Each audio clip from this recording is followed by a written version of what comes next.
addiction, hope, faith, broken, love, just things that he tried, deliverance. So anyways, we just talk about it. You know, we go through things within ourselves as women. From little girls, you start going through things. So mine started with my father. I was about 5 or 6, I think. And I love my daddy. I love my daddy really a lot. And my mom and my father wasn't together. So as a little girl, you know, you call your dad and you tell him to come get you or whatever. And he'll tell me he'll come and he won't show up. So I cried myself to sleep. I was always with my grandmother. She passed away, but I loved her. I was always her house. So I'll cry. Or I wake up and run in the living room and I cry to her and she'll be like, it's okay, because he gonna need you when he get older and all this. But to me, I feel like that was the first stage of me being broken. It was the first stage of me getting hurt. And it was the first stage of me feeling betrayed. And so this is from my father. So then I carried that into my teenage years with me. So then you start to like boys. And you start to date these boys that you feel like is like your father. But you don't think that. You know what I'm saying? As a little girl, that's what you're looking at. And you hear this a saying, you know, that's just what they say. That ain't always true, but it's really true. I mean, Lord is showing me this. So I start to date, and I start to look for love, and I met my first father, my child's father, which was Lewis. And Lewis was nice to me. He'd give me things, and he ran the streets and all this stuff, which was my father did, and I was so into these things. But he fought me. I mean, we would fight. When I first started, when he started fighting me, I'd be thinking to myself, like, I always knew in my spirit, this is not right. This is not for me. I shouldn't have to feel like this when I go around him. I shouldn't have to do it, but I dealt with it for 6 years. I had London and I left. He fought me after I had my C-section. I think I was like, I still had stitches, and I can't deal with this no more. So I packed my stuff up. I was 17 years old. I was staying with my mom, and I moved in my own place, and I moved just off of work. I was getting a TANF check. I was only getting $234 a month. And when I look back on these things, I know that there was nothing but God, because I was still able to survive, and all my friends had jobs, and I was still doing even more and abundantly than what they was doing. Yes. So when I moved in there, you know, I was telling them, I just can't deal with this, you know. In the midst of me moving, the Lord took my grandmother from me. And I don't talk about it because it was a point in my life where I was mad at him. So I wouldn't come to church. I wouldn't pray. I wouldn't believe, because I didn't understand why you would take somebody, the only person that I felt like that loved me, away from me. So my father, you know, he was still around even when I was going through abuse. He'd ride past. Like, we stayed on the corner, and his girlfriend stayed down the street. And he would ride past us. He wouldn't stop. He'll ride past and he'll go visit his girlfriend. So I'll walk down the street, because my little boyfriend stayed a couple of street houses down. And he'll speak, and I would think to myself, how can a man ride past his kids? Not even stop to say hi, not even stop to say anything, and live his life. Went to church, and he got married. And I remember one day I was disobedient, but I wasn't like on no drugs or nothing, but I just did what I wanted to do. And remember, he told his wife that he didn't want me around his stepdaughter. I am your flesh and blood, because I was too bad. I was too grown. He didn't want to set a bad impression for her. So you done missed 15 years of my life not being there for me. And you still want to talk about me and not bring me around. So this is all the pain. This is all the hurt.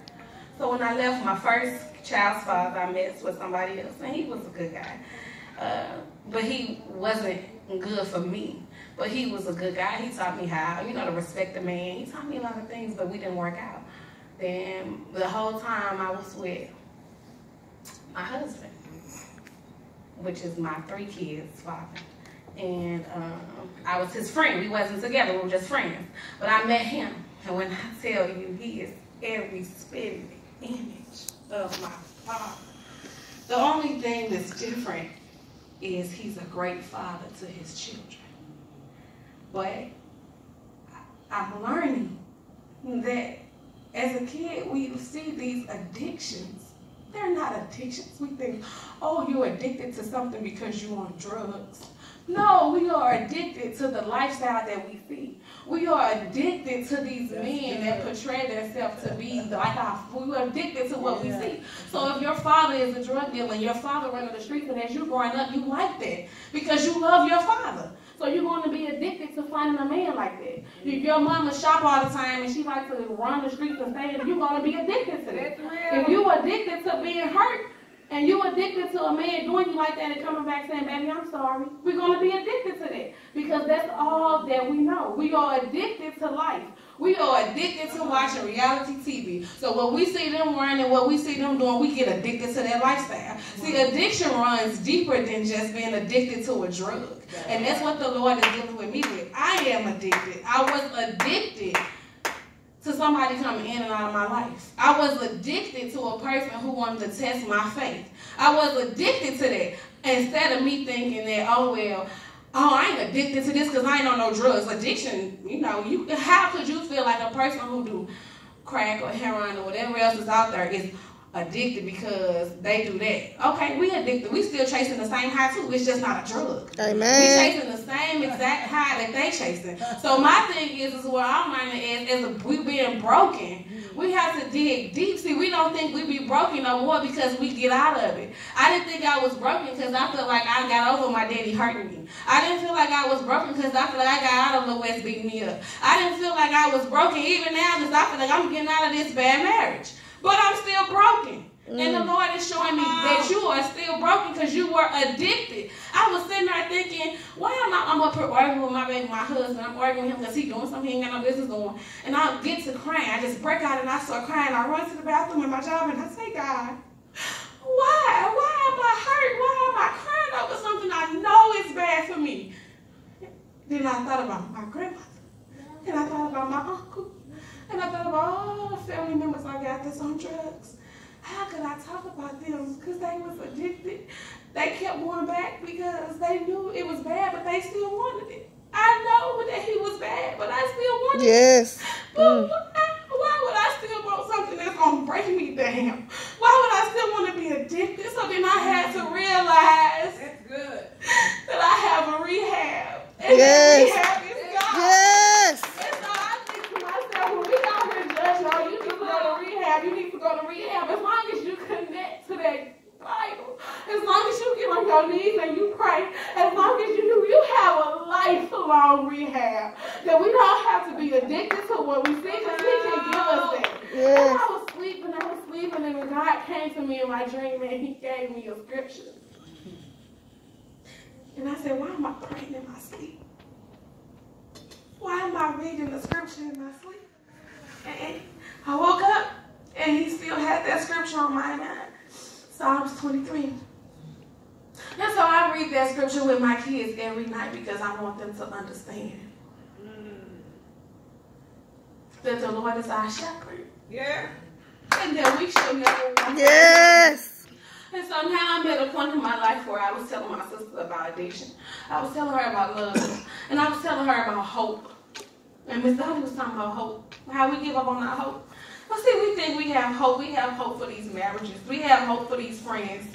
We have hope for our family members. We think that we can change a person or that they're going to change when God is showing us who they are. He's showing us what it is. Yeah, He ain't going to put nobody around who going to make you stop loving Him, who going to try to break you. And then they know it's sometimes it ain't the person, it can be the spirits that live inside of them. But if they don't want to get rid of the spirits, family, friends, whoever, then you can't stay. And so He's showing me, as I was telling my sister, that, see, we got to know the difference between hope. Hope is me wanting that shelter. Hope is me wanting my books to help other women. Hope is me knowing that God will let that take off. You can't sit here and say we have hope over a person who's beating us because He's going to continue to do it if He's showing you that He's going to continue to do it. If He ain't trying to get up and do right and go get help and go to the rehab, the same rehab that you're going to, how is that hope? No, that's infatuation. That's what we want. That's that addiction. That's the addiction that we're plugging into. So then I think about love and I think about God. And I say to myself, I have never, ever had a love so real Like, the love is so real, not from my mother, not from my father, not from, I mean, I love my kids dearly, but the love I get from God is a different type of love. Yeah. And so my auntie and my family always laugh, oh, Kiara, she comes with God, you know, she's her God. And I do love my God, and one day they'll understand, wow, like my friends say the same thing. And, you know, and I remember when I stepped back into the world from God taking me out of the world, and I was so nervous because this was my test for me to still show who I was as that butterfly. And I'm in my new job, and every time somebody goes through something, they come downstairs to me to pray for them. And I just said to myself the other day, I said, God, I just thank you that they know that you are in me. Because if they didn't, I would feel like that I'm not doing my part. I want to be happy that people know that I love God. I'm not ashamed to let y'all know that I love God. Because when I walk in my obedience, and when I walk by faith, I know that the Lord is going to bless me. So here I am, I'm telling y'all this, and I was telling my friend the other day, because she said, I walk by faith. I said, hold up, baby. You think you walk by faith. You know, you think you are. You probably is to you, but you have to understand what it's like to really walk by faith. So walking by faith is like what Miss Dottie said, when you walk on the car lot and you just know you're going to get that job and you ain't got no money. No car, you ain't got no money. See, that's where I'm at. So I was sitting in the car the other day and I was telling my friend, because I need to do another car, and I'm telling her, well, I'm going to wait because I don't know how I'm going to get my plates, and I don't know how I'm going to get my car. I don't know how I'm going to pay this car note. I don't know how I'm going to send my kids to this private school. And all I heard the Spirit say to me is, where is your faith? And I said, I ignored it. I kept talking. He said it again. Where is your faith? I ignored him again. So he said it again. Where is your faith? I said, I don't know, God. I'm scared. I'm scared. And you can't have fear and have faith, he told me. So then I'm like, okay, well, here I am. You know, I don't want to tell nobody what he's telling me and how I'm shaking up, but I ain't using my faith because I'm telling everybody else how they need to use their faith. You can't be like that. So I'm going to go out and get the car. So I go out Tuesday and it didn't go right. And I knew it wasn't going to go right because for some reason the Lord always give me that feeling before it goes. So I'm telling my friend, I went to this car lot. I'm like, this is the car lot you should go to. You know, and she always want to have everything in order. I ain't going to say her name. But she always want to have everything in order. She always want to have money. She always want to have this. And it's like she's afraid to step out on faith. So I'm telling her, I don't understand why, because you've been my friend for all these years, and I done showed you. So now it's here for you to step out on faith. So I go to the car lot, and I'm not understanding why did the Lord send me to this car lot, but I know why, because I'm going to send her there when I take her there. So then he says to me earlier when we was in her, and he said, I told you want to go get, I said, I'm going to have to tell her that she's going to go get her a car this weekend. And he said, no, y'all going to go get y'all a car this weekend. I said, okay. So I'm like, okay, guys. So now I'm telling y'all when I say that he's showing me a different level of faith.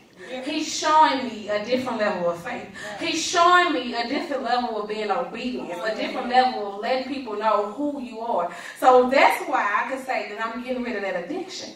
So my rehab, my God, my rehab, he's always there for me. So I always make sure that I plug into this rehab. So I just want to let women know and let people know in general that God is a lifelong free rehab. And we don't understand how easy it is to just plug into this rehab. He is when I say you can't find a rehab, it ain't enough money in the world like the rehab that you can get from picking up your Bible. And I don't think that we understand that it ain't just from drugs, it's for everything that we are going through. We have a rehab. If we connect to him, we have a mother, we have a father. He will send you everything that you need if you connect to God. And so I'm just here because I am going through things. But my people at work, like, we can't even tell. And you can't tell because if it ain't of him, it don't bother me. Because if he got rid of you down to my husband, well, I'm going to let him deal with you. I'm not going to sit around and keep waiting on you and you pulling me down. I can't do it no more. Because I got 4 kids and 3 daughters that look up to me. When I don't pray, they want to know why. When I ain't reading my Bible, they want to know why. When I ain't coming to church, they want to know why. When I'm falling off, they want to know why. And I can't let them know that it's a man, or it's a friend, or it's a family member. I can't let them know that because you know why they looking at me. So if mama fall off that rehab, then they gonna fall off that rehab. If then they gonna get addicted. And mama don't want my kids ain't gonna get addicted unless they choose to. But I don't know for the years until they 18 that I chose them to go on the right path. They pray, they love. You know, if you can't pray, you know, I tell them, you know somebody, if they don't want to pray, let them be. But you don't stop praying. You don't stop believing. You don't stop talking about who God is to you, because God got favor amongst you. God got favor amongst his family. Even down to my stepkids. I tell them all the time, when my son come over to Alan, he know he go get his oil, he put his hand out, he ready to pray. I say, Alan, what you want God to do for you? I want him to give me a lot of toys for Christmas. I say, what you want him to do for you internally? Oh, I want to be a good baseball player. Well, it will be. He gonna make you a good baseball player. Then he go home, he tell his mom, I pray with Kiara. Yeah, you pray with Kiara, because Kiara love God, and she don't mind. She loves that. But my thing is, if he can't get it there, he'll get it hurt, so then he can carry it there to her. Amen. So it's just being just connect to the rehab. Like, I feel like just connect to the rehab, and I'm just thankful that I have my leader, because if it weren't for my leader, I would be so lost. And I say this all the time, but I love her so much, because I wasn't a broken girl when I came here, but I wasn't who I am now. Attitude-wise, everything, I was a totally different person. And I look at myself all the time, and I'm thankful for who I am becoming. And I'm thankful that I know that I am still broken. And so I am learning to be healed. And I am learning to continue to stay healed. So I want to just leave y'all with the scripture of Psalms 23. And just let y'all know to connect to y'all rehab. And connect to anything that we're going through. We got a rehab for that. And that's the Lord. And so I just want us to understand that addiction is everything. Addiction is everywhere. Addiction is everything that we're going through. So don't think that addiction is a person that's on drugs, because it is. But we got addictions too. We ain't no better than them until we learn how to connect to our rehab and let go of the bad and let go of the people who don't mean us no good. And I'm not saying that they will never change, because they will, but like sometimes it's best for you to let them go. So then they can have nobody else but to lean on but God. And then they'll be good for whoever else next, or whatever family member come, and they'll come back. They always come back. But it's up to you. And if they be bothering your spirit, you don't got to deal with it. But I'm praying for the best and hoping for the best. And I'm telling y'all, I have never had more joy and peace in my life. I have never been more happy in my life to know that this man is showing me. When I say, I would say he can lead me blindly, deaf, or whatever. I don't care. Whatever he does, because I know that it's a beneficial reason. Okay? And I just want everybody to understand that he let us go through things for a reason. But connect to your rehab. And I love you guys. Thank you.